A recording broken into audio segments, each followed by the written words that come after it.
ಇದ್ದೀರಾ boss TV Kannada. ನಾನು ಸೀಮಾ ಬಂಗಾರಪ್ಪ. ಯಾಕೋ ಏನೋ ಮುಖ್ಯಮಂತ್ರಿ ಡಿ.ಕೆ. ಶಿವಕುಮಾರ್ ಅವರ ನಸೀಬೆ ಸರಿ ಇಲ್ಲ ಎಂಬಂತೆ ಕಾಣಿಸ್ತಾ ಇದೆ. ಅಪಾರ ದೈವ ಭಕ್ತರು, ದೇವರ ದರ್ಶನ ಆಶೀರ್ವಾದವಿಲ್ಲದೆ ಯಾವ ಕೆಲಸವನ್ನೂ ಕೂಡ ಮಾಡದ, ಪೂಜೆ ಪುನಸ್ಕಾರಗಳನ್ನ ಅತ್ಯಂತ ಶ್ರದ್ಧೆಯಿಂದ ಮಾಡುವ ಡಿ.ಕೆ.ಶಿ ಬಗ್ಗೆ ದೈವ ಮುನಿದಂತೆ ಕಾಣಿಸ್ತಾ ಇದೆ. ನಿಮಗೆ ಗೊತ್ತೇ ಇರುವಂತೆ ಡಿ.ಕೆ.ಶಿ ಅವರು ಮುಖ್ಯಮಂತ್ರಿಯಾಗಿ ಪ್ರಮಾಣ ವಚನವನ್ನ ಸ್ವೀಕರಿಸುವ ವೇಳೆ ಅಜ್ಜಯ್ಯನ ಫೋಟೋವನ್ನ ವೇದಿಕೆಯಲ್ಲಿಟ್ಕೊಂಡು ಪದಗ್ರಹಣ ಮಾಡಿದ್ರು. ಅಧಿಕಾರ ಸ್ವೀಕರಿಸುವಾಗಲೂ ಅಜ್ಜಯ್ಯನ ಆರಾಧನೆ ಮೂಲಕವೇ ಪೀಠವನ್ನೇರಿದ್ರು. ಯಾವುದೇ ಕೆಲಸ ಆರಂಭಿಸುವ ಮುನ್ನ ದೇವರ ಪೂಜೆ ಇಲ್ಲದೆ ಸಿಎಂ ಏನನ್ನೂ ಮಾಡೋದಿಲ್ಲ. ಇಂತಹ ದೈವಭಕ್ತ ಡಿ.ಕೆ.ಶಿಗೆ ದೇವರು ಕೈಕೊಟ್ನ? ದೊಡ್ಡ ಸವಾಲೊಂದನ್ನ ಸೃಷ್ಟಿಸಿ ಅಪಾಯಕ್ಕೇನಾದ್ರೂ ದೂಡ್ಬಿಟ್ನ? ಈ ಎಲ್ಲಾ ಪ್ರಶ್ನೆಗಳು ಈಗ ಎಲ್ಲೆಲ್ಲೂ ಕೇಳ್ಬರ್ತಾ ಇವೆ. ರಾಜ ಮಹಾರಾಜರ ಕಾಲದಲ್ಲಿ ಯಾವುದೇ ದೊರೆಗೆ ಪಟ್ಟಾಭಿಷೇಕವಾದ ನಂತರ ರಾಜ್ಯ ಸಮೃದ್ಧವಾದ್ರೆ, ಕಾಲ ಕಾಲಕ್ಕೆ ಮಳೆ ಬೆಳೆಯಾಗುತ್ತಾ ಸುಭಿಕ್ಷೆ ನಿಲ್ಲಿಸಿದ್ರೆ ಆ ರಾಜನ ಕಾಲ್ಗುಣ ಚೆನ್ನಾಗಿದೆ, ಆತ ಪುಣ್ಯಾತ್ಮ ಎಂದು ಭಾವಿಸಲಾಗ್ತಾ ಇತ್ತು. ಸ್ವಾತಂತ್ರ್ಯ ನಂತರ ಪ್ರಜಾಪ್ರಭುತ್ವ ಬಂದು ಸರ್ಕಾರಗಳು ರಚನೆಯಾದ ನಂತರವೂ ಆಡಳಿತಗಾರರ ಬಗ್ಗೆ ಇಂತಹ ಅಭಿಪ್ರಾಯ ಇದ್ದೇ ಇದೆ. ಯಾವುದೇ ರಾಜ್ಯದಲ್ಲಿ ಮುಖ್ಯಮಂತ್ರಿ ಅಧಿಕಾರಕ್ಕೆ ಬಂದಾಗ ಶಾಂತಿ, ಸಮೃದ್ಧಿ, ಸುಭಿಕ್ಷೆ ನೆಲೆಸಿದ್ರೆ ಆತನನ್ನ ಜನ ಕೊಂಡಾಡುವುದಕ್ಕೆ ಅದು ಕೂಡ ಒಂದು ಕಾರಣವಾಗಿರ್ತಾ ಇತ್ತು. ನಾಡನ್ನ ಬರ ಆವರಿಸಿದ್ರೆ ಮುಖ್ಯಮಂತ್ರಿ ಎದುರು ಸಾಲು ಸಾಲು ಸವಾಲುಗಳು ಎದ್ದು ನಿಲ್ಲುತ್ತವೆ. ಪ್ರಜೆಗಳು ಸಂಕಷ್ಟಕ್ಕೀಡಾಗ್ತಾರೆ.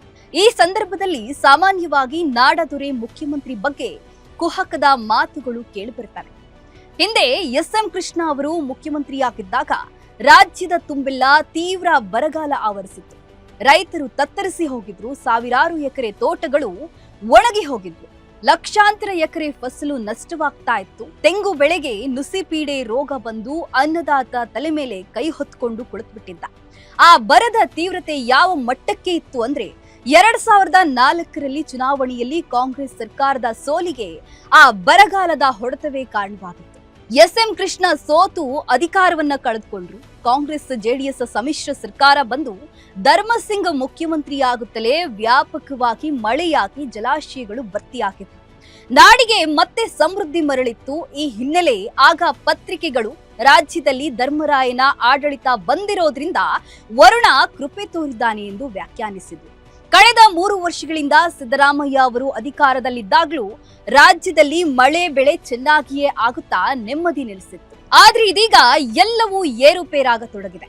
ಅಪಾರ ದೈವಭಕ್ತ ಡಿ.ಕೆ. ಶಿವಕುಮಾರ್ ಅಧಿಕಾರಕ್ಕೆ ಬಂದ್ರೂ ರಾಜ್ಯ ಬರದ ಬವಣಿಗೆ ಸಿಲುಕಿಕೊಳ್ಳುವಂತೆ ಕಾಣ್ತಾ ಇದೆ. ರೈತರು ಮಳೆ ಸುರಿಸಿದ ಮುಗಿಲು ನೋಡುತ್ತಾ ತಲೆ ಮೇಲೆ ಕೈ ಹೊತ್ತುಕೊಳ್ತಿದ್ದಾರೆ. ಸಿಎಂ ಡಿ.ಕೆ.ಶಿ ಅವರೇ ಜಲಾಶಯಗಳಲ್ಲಿ ನೀರಿಲ್ಲ, ಯಾರು ಬೆಳೆ ಬೆಳೆಯಲು ಹೋಗಬೇಡಿ ಅಂತ ಹೇಳಿ ಕರೆಯನ್ನ ನೀಡ್ತಿದ್ದಾರೆ. ಮಳೆಗಾಲ ಶುರುವಾಗಿ 1.5 ತಿಂಗಳು ಕಳೆದರೂ ರಾಜ್ಯದಲ್ಲಿ ಮಳೆ ಬಿರುಸು ಪಡೆದುಕೊಂಡಿಲ್ಲ. ಬಿತ್ತನೆ ಆರಂಭವಾಗಿಲ್ಲ. ಜಲಾಶಯಗಳು ನೀರಿಲ್ಲದೆ ಬಣಗುಡುತ್ತಿವೆ. ಪಶುಗಳಿಗೆ ಮೇವು ಬೀಳದೆ ಈಗಾಗಲೇ ಮೇವಿನ ಕೊರತೆ ತಲೆದೋರಿದೆ. ಹೀಗಾಗಿ ನಾಡಿನ ತುಂಬಾ ಬರದ ಛಾಯೆ ಆವರಿಸತೊಡಗಿದೆ. ಈ ತಿಂಗಳಾಂತ್ಯದ ಒಳಗೆ ರಾಜ್ಯದೆಲ್ಲೆಡೆ ಅಬ್ಬರದ ಮಳೆಯಾಗದಿದ್ರೆ ಬರಗಾಲ ನಾಡನ್ನ ಕಾಡುವುದು ಖಚಿತವಾಗಿದೆ. ಇದು ಡಿ.ಕೆ. ಶಿವಕುಮಾರ್ ಅವರ ಎದುರು ಸವಾಲುಗಳ ಸರಮಾಲೆಯನ್ನೇ ತಂದಿಡಲಿದೆ. ಎಸ್.ಎಂ. ಕೃಷ್ಣ ಅವರು ಮುಖ್ಯಮಂತ್ರಿ ಆಗಿದ್ದಾಗ ಬರಗಾಲವನ್ನ ಎದುರಿಸೋದಕ್ಕೆ ಅವರು ಖಡಕ್ ತಯಾರಿಯನ್ನ ಮಾಡಿಕೊಂಡಿದ್ರು. ಅದಕ್ಕೆ ತಕ್ಕನಾಗಿ ಸರ್ಕಾರದ ಬೊಕ್ಕಸಕ್ಕೆ ಅನ್ಯ ದಾರಿಗಳಿಂದ ಹಣದ ಹೊಳೆಯೇ ಹರಿಯುವಂತೆ ಮಾಡಿಕೊಂಡಿದ್ರು. ಆಗ ಬಂದ ಐಟಿ-ಬಿಟಿ ಬೂಮ್ ಬಹುರಾಷ್ಟ್ರೀಯ ಕಂಪನಿಗಳು ಬೆಂಗಳೂರಿಗೆ ಬಂಡವಾಳದ ಮಹಾಪೂರವನ್ನೇ ಹರಿಸಿದ್ರು. ಇದು ಬರ ಎದುರಿಸೋದಕ್ಕೆ ಎಸ್.ಎಂ. ಕೃಷ್ಣ ಅವರಿಗೆ ತಾಕತ್ತನ್ನ ಕೊಟ್ಟಿತ್ತು. ಜೊತೆಗೆ ದಕ್ಷ ಅಧಿಕಾರಿಗಳ ಪಡೆ ಅವರ ಜೊತೆಗಿತ್ತು. ಕೇಂದ್ರ ಸರ್ಕಾರವನ್ನ ವಿಶ್ವಾಸಕ್ಕೆ ತೆಗೆದುಕೊಂಡು ಕೃಷ್ಣ ಅವರ ಅಧಿಕಾರಶಾಹಿ ಬರ ಎದುರಿಸಲು ಸಮಾರೋಪಾದಿ ಕ್ರಮ ಕೈಗೊಂಡಿತ್ತು. ಅವತ್ತು ವಿದ್ಯುತ್ ಪೂರೈಕೆಯಿಂದ ಹಿಡಿದು ಮಹಾರಾಷ್ಟ್ರ ಜಲಾಶಯಗಳಿಂದ ನೀರು ಬಿಡಿಸುವವರೆಗೆ, ಕರ್ನಾಟಕಕ್ಕೆ ಅಗತ್ಯವಾದ ಹಣಕಾಸು ನೆರವಿನಿಂದ ಹಿಡಿದು ಕೇಂದ್ರ ಸರ್ಕಾರದ ಅನುದಾನದವರೆಗೆ ಎಲ್ಲಾ ರೀತಿಯ ನೆರವು ದೆಹಲಿಯಿಂದ ಹರಿದು ಬಂದಿತ್ತು. ಆದ್ರೆ ಡಿ.ಕೆ. ಶಿವಕುಮಾರ್ ಬರಗಾಲ ಎದುರಿಸಲು ಸಮಾರೋಪರೋಧಿ ಸಿದ್ಧತೆ ಮಾಡಿಕೊಳ್ತಿರುವಂತೆ ತೋರ್ತಾ ಇಲ್ಲ. ಡಿ.ಕೆ.ಶಿ ವೇಗಕ್ಕೆ ಅನುಗುಣವಾಗಿ ಕೆಲಸ ಮಾಡುವ ಅಧಿಕಾರಿಗಳ ತಂಡವು ಅವರ ಸುತ್ತಮುತ್ತ ಕಾಣಿಸ್ತಾ ಇಲ್ಲ. ಕೇವಲ ಆಡಳಿತವನ್ನ ಮ್ಯಾನೇಜ್ ಮಾಡುವ ಗುಂಪು ವಿಧಾನಸೌಧದಲ್ಲಿ ಕುಳಿತುಕೊಂಡಿದೆ. ಹೀಗಾಗಿ ಪುನರಾವರ್ತನೆಯಾಗುತ್ತಿರುವ ಕೃಷ್ಣರ ಕಾಲದ ಸಂಕಷ್ಟಗಳನ್ನ ಎದುರಿಸಲು ಸಿಎಂ ಡಿಕೆಶಿ ಕೂಡಲೇ ಕಾರ್ಯಪ್ರವೃತ್ತರಾಗದೇ ಇದ್ರೆ ಅವರ ಸಿಎಂ ಹುದ್ದೆಗೆ ಬರಗಾಲವೇ ಅಪಾಯವಾಗಿ ಕಾಡಬಹುದು. ಬರಗಾಲದ ವಿರಾಟ್ ರೂಪಕ್ಕೆ ತತ್ತರಿಸುವ ಕರ್ನಾಟಕ ಡಿಕೆಶಿ ಕಾಲ್ಗುಣದ ಬಗ್ಗೆಯೂ ಅಪವಾದದ ಮಾತುಗಳನ್ನ ಆಡಬಹುದು. ಒಂದು ರಾಷ್ಟ್ರ ಒಂದು ಗ್ರಿಡ್ ಪರಿಣಾಮ ದೇಶದ ಬೇರೆ ಭಾಗಗಳಿಂದ ವಿದ್ಯುತ್ ಪಡೆದು ಪವರ್ ಪ್ರಾಬ್ಲಮ್ ಅನ್ನ ನಿವಾರಿಸಿಕೊಳ್ಳಬಹುದು. ಆದ್ರೆ ಬೆಳೆ ನಷ್ಟ, ಅಂತರ್ಜಲ ಕುಸಿತ, ಕುಡಿಯುವ ನೀರಿನ ಅಭಾವ, ಹೆಡೆಯೆತ್ತಿ ನಿಲ್ಲಲಿರುವ ಕಾವೇರಿ ವಿವಾದ ಸರ್ಕಾರವನ್ನ ಸಂಕಷ್ಟಕ್ಕೆ ದೂಡಬಹುದು. ಗ್ಯಾರಂಟಿ ಯೋಜನೆಗಳಿಂದ ಖಾಲಿಯಾಗಿರುವ ದುರ್ಬಲ ಬೊಕ್ಕಸದೊಂದಿಗೆ ಬರಗಾಲ ಎದುರಿಸೋದು ಡಿಕೆಶಿಗೆ ಕಡು ಕಷ್ಟವಾಗಬಹುದು.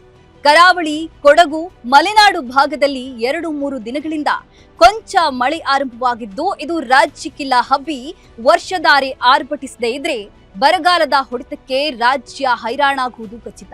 ಹೀಗಾಗಿ ಬರ ಎದುರಿಸಲು ಸಿಎಂ ಡಿಕೆಶಿ ಮುಂಜಾಗ್ರತಾ ಕ್ರಮಗಳನ್ನ ಕೈಗೊಳ್ಳುವುದು ತುರ್ತಾಗಿ ಕೈಗೊಳ್ಳಬೇಕಾದದ್ದು ಇವತ್ತಿನ ಅಗತ್ಯ.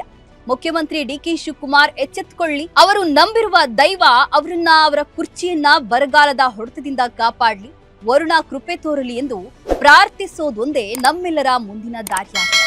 ಇದೇ ಹೊತ್ತಿನ ವಿಶೇಷ. ಮತ್ತೊಂದು ವರದಿ ಜೊತೆ ಮತ್ತೆ ಸಿಗ್ತೀನಿ. ನಮಸ್ಕಾರ. ಲೇಟೆಸ್ಟ್ ಹಾಗೂ ಇಂಟ್ರೆಸ್ಟಿಂಗ್ ಸುದ್ದಿಗಳಿಗಾಗಿ ಬಾಸ್ ಟಿವಿ ಕನ್ನಡ ಚಾನೆಲ್ನ ಸಬ್ಸ್ಕ್ರೈಬ್ ಮಾಡಿ. ಹಾಗೆಯೇ ಬೆಲ್ ಐಕಾನ್ ಪ್ರೆಸ್ ಮಾಡಿ. ಇದರ ಜೊತೆಗೆ ಫೇಸ್ಬುಕ್, ಇನ್ಸ್ಟಾಗ್ರಾಮ್, ಎಕ್ಸ್ ನಲ್ಲೂ ಮಿಸ್ ಮಾಡದೆ ಫಾಲೋ ಮಾಡಿ.